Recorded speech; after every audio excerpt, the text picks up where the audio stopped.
الحمدللہ وحدہ والصلاة والسلام علی من لا نبی بعدہ اما بعد فاعوذ باللہ السمیع العلیم من الشیطان الرجیم۔ قربانی کا ابتدائی وقت 10 ذی الحجہ والے دن نماز عید کے بعد سے شروع ہو کر 13 ذی الحجہ کی شام تک رہتا ہے، یعنی کہ 10 ذی الحجہ والا دن جس کو یوم النحر کہتے ہیں، اور پھر اس کے ساتھ 3 دن ایام تشریق یعنی کہ 11، 12 اور 13 ذی الحجہ کے دن، یہ 4 دن بنتے ہیں۔ 10 ذی الحجہ والے دن قربانی کرنا افضل ہے، اور اگر کوئی تاخیر کرنا چاہے تو 13 ذی الحجہ کی مغرب سے پہلے قربانی کر لے، اور جس نے عید کی نماز ادا کرنے سے پہلے قربانی کی اس کی قربانی نہیں ہوئی، بلکہ وہ ایک عام ذبیحہ شمار ہوگا۔ صحیح بخاری کتاب الاضاحی میں حضرت انس بن مالک رضی اللہ عنہ سے مروی ہے، نبی صلی اللہ علیہ وآلہ وسلم نے ارشاد فرمایا: من ذبح قبل الصلاة فإنما ذبح لنفسه ومن ذبح بعد الصلاة فقد تم نسكه وأصاب سنة المسلمین۔ جس نے نماز عید سے پہلے جانور ذبح کیا اس نے محض اپنی خاطر جانور ذبح کیا، یعنی کہ اپنے کھانے کے لیے جو ہے وہ جانور ذبح کیا، اور جس نے عید نماز کے بعد جانور ذبح کیا اس کی قربانی انجام پائی، یعنی اس کی قربانی ادا ہو گئی اور اس نے مسلمانوں کی سنت اختیار کی۔ اگر کوئی عید نماز سے پہلے قربانی کا جانور ذبح کر دیتا ہے تو وہ دوسرا جانور خرید کر قربانی کرے۔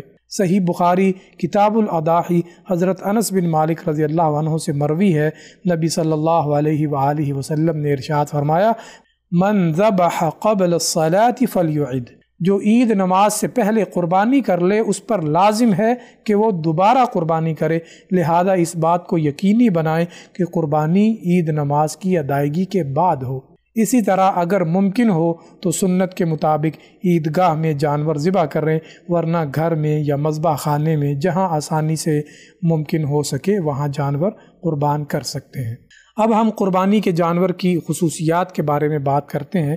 تو قربانی کا جانور 2 دانت والا ہونا چاہیے، یہ شرط ہے کہ قربانی کا جانور 2 دانت والا ہو۔ قربانی کا جانور کمزور نہ ہو، یعنی ایسا نہ ہو کہ کمزوری کی وجہ سے چلنے پھرنے کے بھی قابل نہ ہو۔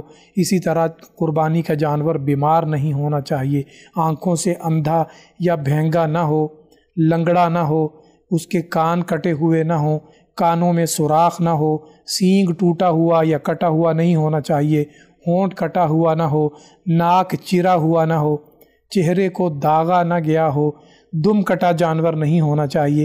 لیکن بھیڑ کی نسل کے کچھ جانور ایسے ہوتے ہیں جن کی قدرتی طور پر دم نہیں ہوتی ہے تو ان کی قربانی جائز ہے۔ اسی طرح خصی جانور کی قربانی افضل ہے۔ اگر جانور خریدنے کے بعد اس میں کوئی عیب پیدا ہو گیا، یعنی کہ کوئی چوٹ وغیرہ لگ جائے، تو اس کی جگہ دوسرا جانور قربان کرنا چاہیے، لیکن اگر استطاعت نہ ہو تو اسی جانور کو قربان کر دے۔ سب سے افضل قربانی کامل اونٹ کی ہے، پھر کامل گائے کی، یعنی کہ ایک آدمی ایک اونٹ یا ایک گائے کی قربانی کرے تو یہ سب سے افضل ہے۔ اس کے بعد بھیڑ، پھر بکری، پھر اونٹ کا 7واں حصہ اور پھر گائے کا 7واں حصہ۔ بھینس کی قربانی کے بارے میں چونکہ اختلاف ہے، اس لیے احتیاطاً بھینس کی قربانی نہ کریں، بلکہ بھینس کی جگہ گائے کی قربانی کر لیں۔ دعا ہے کہ اللہ تعالیٰ تمام مسلمانوں کو نبی صلی اللہ علیہ وآلہ وسلم کی سنت کے مطابق قربانی جیسے اسلامی شعار کے اوپر عمل کرنے کی توفیق عطا فرمائے۔ آمین۔ وآخر دعوانا ان الحمد للہ رب العالمین۔